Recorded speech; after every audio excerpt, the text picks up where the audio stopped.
ایک نیک آدمی نے خواب میں ایک ڈراؤنی صورت دیکھی اور گھبرا کر پوچھا تو کون ہے؟ اس نے جواب دیا میں تیرے عمل ہوں۔ پھر اس سے پوچھا کہ تجھ سے نجات کی کیا صورت ہو سکتی ہے؟ اس نے جواب دیا اللہ تعالیٰ کے حبیب محمد مصطفیٰ صلی اللہ علیہ وآلہ وسلم پر درود پاک کی کثرت کرنے سے نجات ہو سکتی ہے۔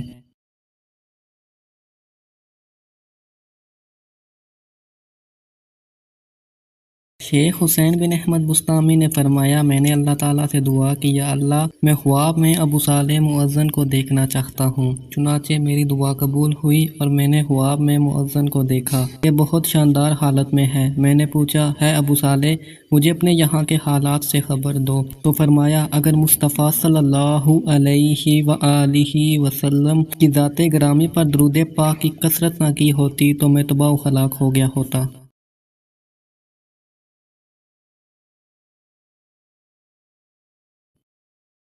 ایک بادشاہ بیمار ہوا، بیماری کی حالت میں 6 مہینے گزر گئے، کہیں سے آرام نہ آیا۔ بادشاہ کو پتہ چلا کہ حضرت شیخ شبلی یہاں آئے ہوئے ہیں۔ اس نے عرض کر بھیجا کہ تشریف لائیں۔ جب آپ تشریف لائے تو دیکھ کر فرمایا فکر نہ کرو، اللہ تعالیٰ کی رحمت سے آج ہی آرام ہو جائے گا۔ آپ نے درود پاک پڑھ کر اس کے جسم پر ہاتھ پھیرا تو اسی وقت وہ تندرست ہو گیا۔ یہ برکت ساری درود پاک کی ہے۔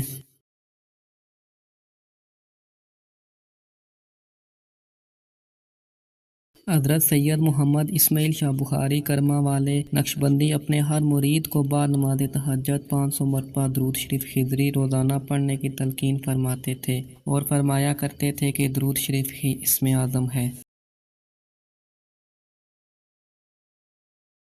حضرت شیخ الاسلام خواجہ قمر الدین سیالوی کثرت سے درود شریف کا ورد کرتے تھے اور اپنے خادموں کو بھی زیادہ تر درود شریف پڑھنے کی تلقین فرماتے تھے۔ آپ فرمایا کرتے تھے کہ میں ساری زندگی میں اس نتیجے پر پہنچا ہوں کہ درود شریف سے بڑھ کر کوئی وظیفہ نہیں ہے، کیونکہ اس میں اللہ اور اس کے رسول صلی اللہ علیہ وآلہ وسلم کا بھی ذکر ہے۔